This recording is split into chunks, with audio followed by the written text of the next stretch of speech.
Olá pessoal, bem-vindo e bem-vinda ao canal Amu Invest. E RDM11, vale a pena? Venha saber.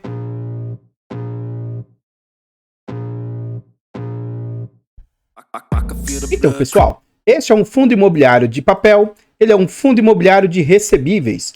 Na data em que eu gravo o vídeo, ele está sendo negociado a R$ 71,50. Ele entregou de dividendo nos últimos 12 meses, 12,7%.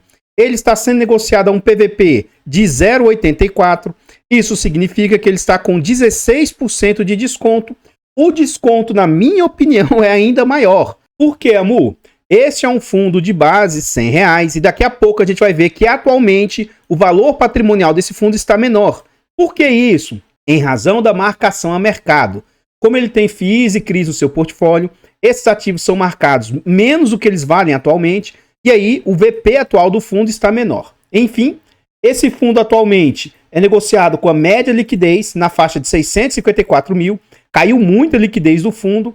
Ele vem de uma variação negativa nos últimos 12 meses de menos 1,49%. No quesito de cotação, o que a gente observa? Este é um fundo que já chegou a estar, entre aspas, tá? Entre os mais famosos, os fundos mais bem cotados do nosso mercado. Nesse momento de alta gigantesca aqui, o que se ouvia no mercado, foguete não tem ré, é como se o fundo não caísse mais, e o pessoal tinha uma falsa noção de como que funciona um fundo de papel. Então esse fundo vem a mercado aqui, lá nos idos de 2019, o mercado estava eufórico, então um fundo de base 100 estava sendo negociado ali a 120 até R$140.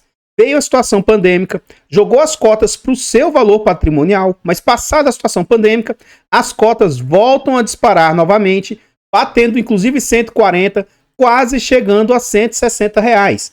E aqui vai sempre aquela dica, cuidado com fundos que estão de papel, FOFs, FIAGROS, que estão muito acima do seu valor patrimonial.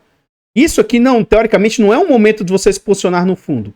E aí, inevitavelmente, como aconteceu com a maioria dos fundos de papel, durante os idos de 2021, começa a ter uma queda desses fundos aí. Primeiro, com o arrefecimento da inflação, né? Então, esse fundo, por exemplo, saiu de quase R$160 para o seu VP lá no final de 2022. Então, ele tem toda essa queda. Imagina quem comprou esse fundo aqui na alta e estava vendo esse fundo aqui, depois sendo negociado próximo de R$100. Já na virada de 2022 para 2023, a situação do fundo piora. Como esse fundo tinha uma certa exposição ao HCTR, DEVA, Versailles, Tord, isso afetou drasticamente o fundo. Ó. E a gente vê as cotações do fundo saindo de R$100, tendo uma queda maior aqui, ó, no início de 2023 para 90. Já lá em abril de 2023, o fundo já estava sendo negociado ali na faixa de R$80. Ele esboçou uma recuperação voltando a R$90, mas ele voltou a cair, rompeu os R$80 e atualmente ele se encontra nesse patamar aí próximo de R$70. Continuando aqui no site, o que a gente observa? Algumas informações a respeito do fundo, tais quais o seu nome, o CNPJ, é um fundo para investidor em geral, ele é de títulos e valores imobiliários, ele é de papel, prazo indeterminado e gestão ativa. Sobre taxas, nós vamos deixar para ver lá dentro do relatório gerencial e não há que se falar de vacância para um fundo de papel. É um fundo que conta atualmente com 288 mil cotistas e mais de 36 milhões de cotas emitidas. Ele vale 85,18, é aqui que eu estou falando para vocês, ó, e na verdade ele vale próximo do 100. Mesmo que esse fundo tenha perdido parte do seu patrimônio, ele não perdeu R$15 de patrimônio. Então ele está duplamente aí achatado, né? E hoje, atualmente, ele está valendo 3 bilhões e 100 milhões de patrimônio. E o último dividendo entregue pelo fundo é de 74 centavos.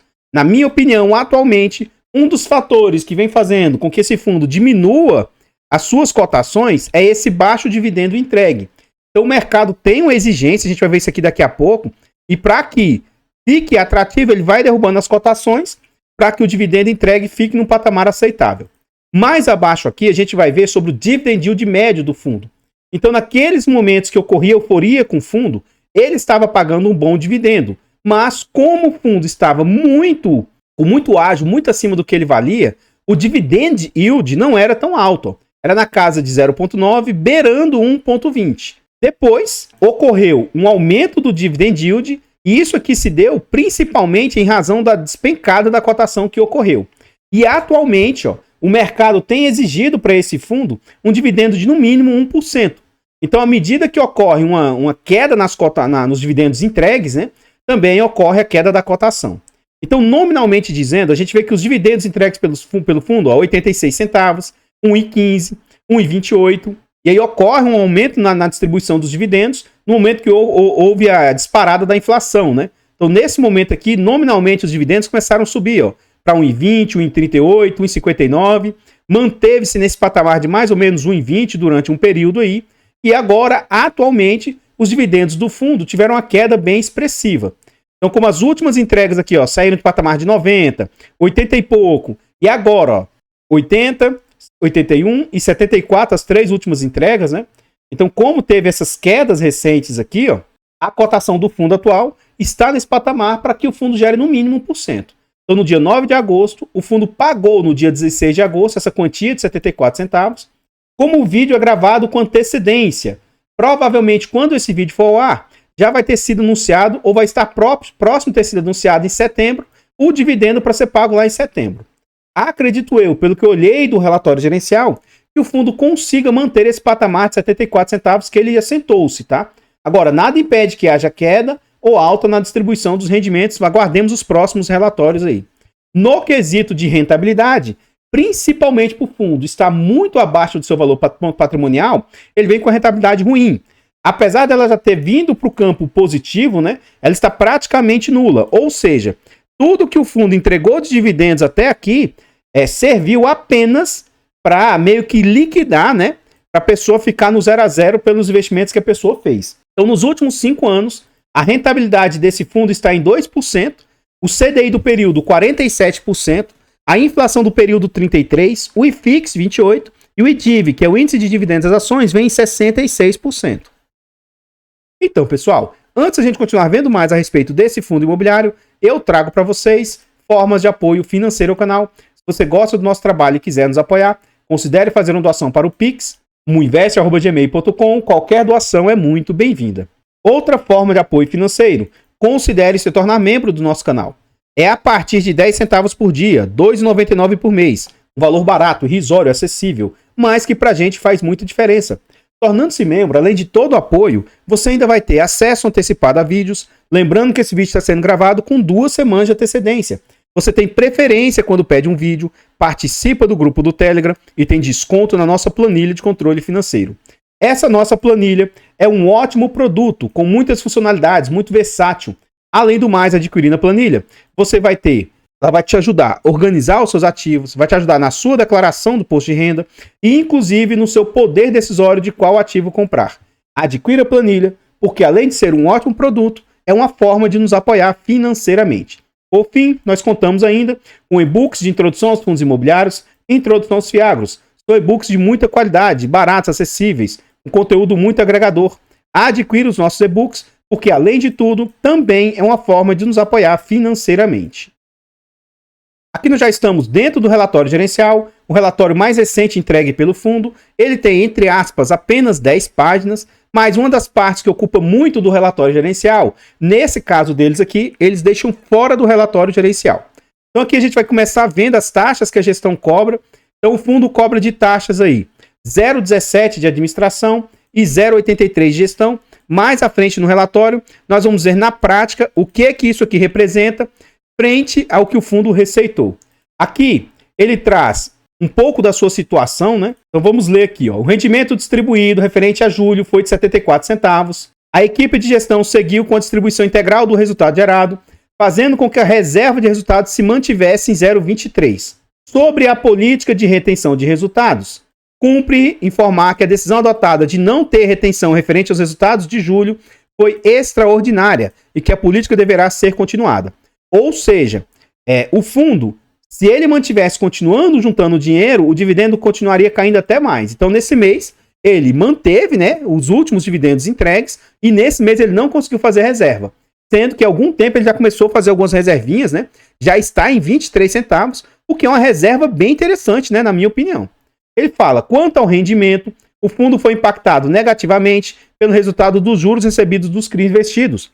Por outro lado, Isso não ocorreu por um aumento de inadimplência, então isso é bem positivo. Porém, se comparado aos meses anteriores, pode-se notar um aumento nessa linha de resultado, que ele está falando dos CRIs aí, fruto da estratégia de alocação em novos CRIs. Em relação à correção monetária, o fundo apresentou um ganho em relação aos meses de maio e junho. A gestão continuou a estratégia de redução da carteira de FIIs no mercado secundário, resultando em uma diminuição de 413 mil no resultado mensal distribuível. Adicionalmente, ocorreu também a venda de mais uma parcela do CRI NG30, que também impactou o resultado em 1 milhão. Parte desse resultado negativo que foi gerado aí, foi contrabalanceada com venda com lucro dos CRIs OBA, THCM e Consult. A gestão, como várias outras gestoras, fazem uma call mensal. Inclusive, eu acompanho a call que eles fazem. Eles falam do Iridium e falam também do IRIM, que é outro fundo primo desse aqui, irmão desse aqui, né? Ao contrário do pessoal do HCTR, do DEVA, do TORD, né? Que sumiram. Pelo menos aqui a gestão, eles enfrentam, eles explicam, eles deixam claro como é que tá a posição. Eles não se negam a responder perguntas difíceis lá. Então, assim, pelo menos não há um acovardamento por parte da gestão. Aqui a gente vê os rendimentos entregues, o desempenho no mercado secundário, e aqui a gente entra na carteira do fundo. Esse aqui, para mim, é um dos pontos mais positivos que esse fundo possui, mas eu vou fazer o mesmo alerta que sempre eu venho fazendo. A posição atual, que tem maior exposição por parte do fundo, é esse ativo aqui, Evolua, com 2,66% do portfólio. Ou seja, é amplamente pulverizado os devedores do fundo. Então, quando dá ou se dá um problema aqui no fundo, não é um impacto altamente aí, não vai impactar severamente o fundo. Agora, o cuidado que eu peço para vocês terem é o seguinte, por exemplo, THCM aqui, tá vendo que é o 3? Provavelmente, pode ser que tenham outros devedores THCM aqui no fundo. Então, essa gestão também não faz isso. O ideal seria, que todas as gestoras trouxessem o acumulado dos seus maiores devedores. E aí a gente teria certeza, como que está a exposição por devedores. Agora, uma forma de você identificar, eu já mostrei isso em alguns relatórios anteriores, tá? Basta aqui você apertar a tecla de busca. No caso é o Ctrl F. E você digita, por exemplo, vamos ver o Evolua. Então ele encontrou no relatório duas palavras aqui, Evolua. Uma é essa e a outra que é essa. Então não tem outro devedor Evolua. Vamos ver se tem DASA. DASA, ele também encontrou apenas 2 DASA. Agora vamos ver esse aqui que eu falei do THCM. THCM. O THCM, ele falou antes no relatório, e ele encontrou 8 informações. Então aqui tem uma, tem outro aqui embaixo, de mais 0,49. Então, assim, ele tem exposição em 2 lugares do relatório, tá? Então eu sugiro que sempre que você for olhar um descritivo dos devedores, veja nessa forma, porque aí você vai ver toda a dupla exposição, ou quando ele tem exposição a diversos devedores. Continuando no relatório aqui, a gente vê que ele tem bastante exposição nesses ativos. A gente chega na parte de renda fixa, FIIs. Então, ele tem alguns FIIs que não são FIIs convencionais que ele investe, também com percentuais bem pulverizadinhos. E aí, surpreendentemente, mas a minha parte no ponto negativo, ele tem uma exposição até relativamente alta em fundos imobiliários. Então, o RBHY atualmente representa 3,95% do portfólio, o RVBI com mais 3,79%, o DEVA é 1,80%, então ele já pulverizou bastante, diminuiu bastante as posições do DEVA, do HCTR, TORD, HCTR, VSLH, Serra Verde, XPPR.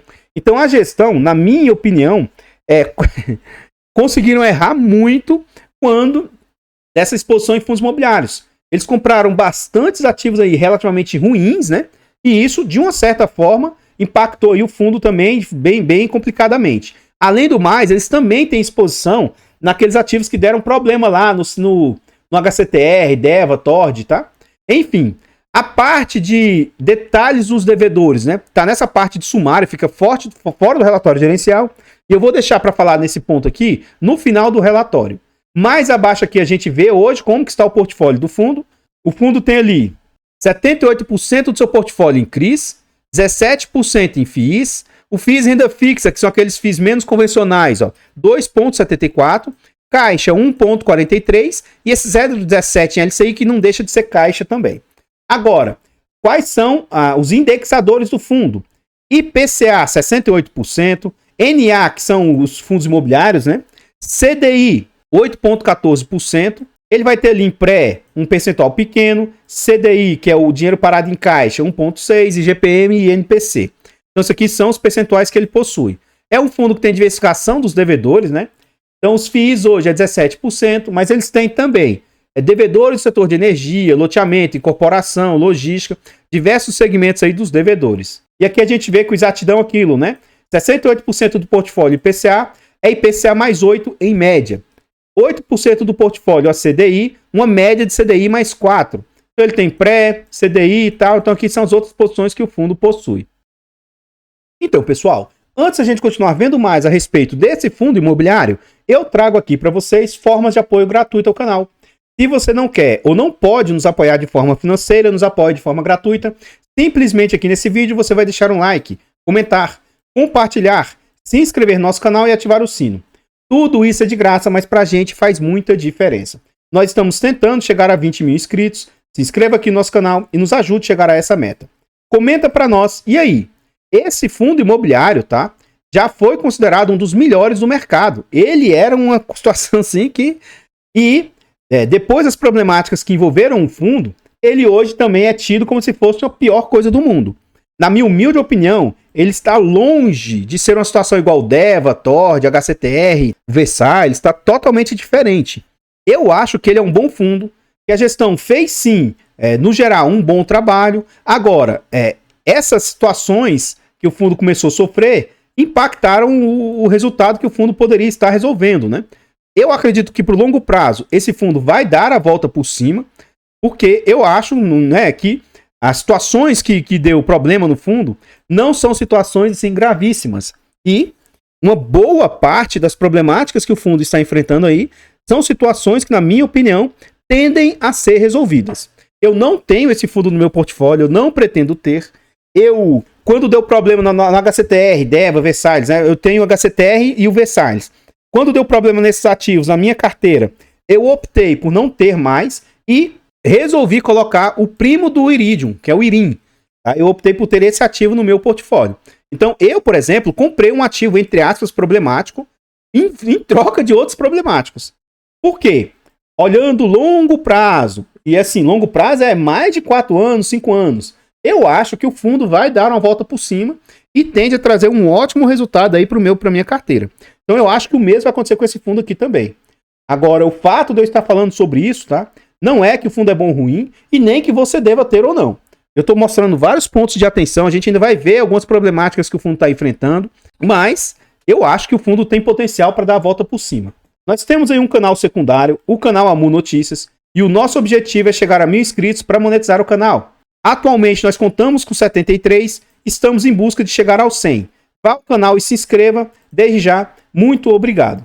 Todos os nossos canais estão presentes em outras plataformas. Vá nessas plataformas, siga, se inscreva, comente, compartilhe, que ajuda demais. Eu abro caixas de pergunta frequentemente no Instagram. Deixe a sua dúvida lá que a gente vai procurar atender com a máxima rapidez. Aqui nós voltamos para o relatório gerencial. Nessa parte aqui a gestão acredita que vai ter um arrefecimento da inflação. E assim, eles são gestores, né? Eu sou um Zé Goiaba. Mas, humildemente, eu discordo dessa perspectiva. Na minha humilde opinião, eu acredito que vai ter uma disparada da inflação aí. E aqui eles falam sobre as movimentações que eles fizeram. Compras e vendas de ativos aí, ó. Na maioria, os CRIs que eles compraram e venderam. E eles só venderam fundos imobiliários. Eventos adicionais que ocorreram durante o mês. Então aqui, o CRI Consult, eles realizaram a venda total. Aquela venda do CRI NG30, o CRI Tabas, convocou a assembleia aí para ver se ocorre o pré-pagamento da operação. E aqui são as operações que estão com problema. Essa BR Distribuidora fez uma jogada aí complicado que eles fizeram, tá? Mas tinha brecha para eles fazerem a movimentação que eles fizeram. Então, o processo está em arbitragem e, por enquanto, teve uma liminar nesse processo de arbitragem, determinando que a Vibra pague em uma conta em separado aí os aluguéis. Então, caso o fundo perca, esse dinheiro volta para a Vibra, mas se o fundo lá no final ganhar, esse dinheiro já está começando a ser provisionado aí para que o fundo receba, né? A participação do fundo é bem irrisória, é quase nada do portfólio, 0,07%. O Eco, ele tem o Eco 1 e o Eco 2, é aquilo que eu falei para vocês. É importantíssimo ver o quanto que o fundo realmente tem disposição, ó. Porque quando dá problema em toda a cadeia, ó. Eco 1, 0,61. Eco 2, 0,33. Então o fundo tinha uma exposição, na verdade, de 1%. Então o ativo ficou inadimplente devido ao nível de alavancagem do grupo, bem como o recente embargo dos principais novos lançamentos do grupo. A gestão está em tratativas com o empreendedor visando buscar um caminho que maximize a recuperação do ativo por meio do repasse dos empreendimentos prontos em garantia da operação. Então, já nesse outro CRI também eles estão tentando resolver aí. Agora, ó, por exemplo, por casa, percentual de 0,39%, que ele fala como que está a situação. E aí, ó, aqueles ativos lá do grupo, ó, o GPK, 0,24% do portfólio. Ó. Todos esses ativos aqui, ó, estão, ó, esses primeiros inadimplentes, e daqui para baixo são ativos que estão em carência. E os dois últimos aqui também inadimplentes. Então aqui ele fala um por um, eu não vou ler todos. Eu sugiro que se você tiver interesse, dá uma parada aqui, dá uma olhada com atenção. Mas você vê que são todos ativos pulverizados, o que, na minha opinião, não afetam muito drasticamente o fundo, tá? Mais abaixo aqui no relatório, ele mostra a DRE dele e o fundo teve uma certa queda de recebimento recentemente, né?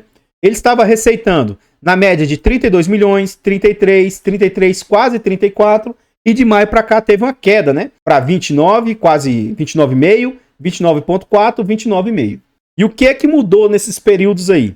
Os CRIs ele até receitou mais, porque ele está começando a se expor a mais em CRIs, né? Mas a correção monetária despencou. Por quê? Se a inflação diminui, né? Tende a pagar menos. Outro ponto que afetou, ele vinha conseguindo girar os seus CRIs com lucro. E aí, nesse último mês, ele teve 1 milhão de prejuízo aqui. Isso aqui afeta os resultados, né? Os FIIs vêm dando menos resultado um pouco porque ele está diminuindo a posição que ele tem em FIIs. E ele também fez giro de FIIs com prejuízo. Isso também afeta os resultados. As despesas do fundo vêm se mantendo aí. E aqui a gente vai fazer o que a gente costuma fazer sempre. Nós vamos ver aqui na prática o que essas despesas representam frente às receitas, tá? Então, o fundo cobra uma taxa normal, uma taxa média de mercado, que dá mais ou menos 1%. Mas na prática, vamos ver o que isso representa. Ó. 2 milhões 451 mil, que eu vou arredondar para 452. Isso aqui vezes 100, dividido por 29 milhões 521 mil. Ou seja, as taxas do fundo estão na casa de 8,30%. Apesar de ser uma taxa normal de mercado, na prática ele costuma ser um pouco menor do que a maioria dos fundos. 8,30% eu vejo como sendo uma taxa bem interessante. Outro ponto interessante é que nos outros meses o fundo vinha conseguindo fazer aí uma certa reserva, né? E a reserva foi miando, até que nesse mês aí o fundo não conseguiu gerar reserva aí de resultados, né? Continuando aqui no relatório, a gente entra na parte do que o fundo tem, né? E essa parte aqui, ó, é aquela parte que a gente vê nos outros relatórios que fica lá no final. Inclusive, eu sugiro, se você tiver interesse de ter esse ativo, você venha nessa parte aqui, leia com atenção para você entender por alto. Ó. Evolua, que é um devedor do fundo, uma das maiores exposições, né? Ó. O que é esse Evolua? É uma parceria formada pela Green Yellow, BM tal, Andrade Gutierrez, é uma empresa que é focada no desenvolvimento de usinas solares. E aí, nesse empreendimento, por exemplo, o que foi dado como garantia? Além das garantias de todos os recebíveis, ações e equipamentos das UFs, a operação conta com a fiança corporativa dos acionistas até que as unidades estejam integralmente concluídas e performado. Então, tem dado garantia aí, né? São garantias interessantes. Eu sugiro que você abra esse relatório aqui e vá ver com atenção os devedores do fundo. Essa é uma das partes que eu vejo que as pessoas mais menosprezam, mas eu, na minha humilde opinião, é uma das partes que as pessoas deveriam dar mais atenção. Então, pessoal, o que eu tinha para trazer a respeito desse fundo imobiliário são somente essas informações. Eu gostaria de agradecer imensamente todos vocês que nos apoiam, seja de forma gratuita, seja de forma financeira. Considere ir lá no canal Amu Notícias e se inscrever para nos ajudar. Desde já, muito obrigado a todos vocês que nos apoiam. Eu vou ficando por aqui e eu espero encontrá-los nos próximos vídeos. Fiquem todos com Deus, tenham um bom dia, uma boa tarde, uma boa noite e... fui!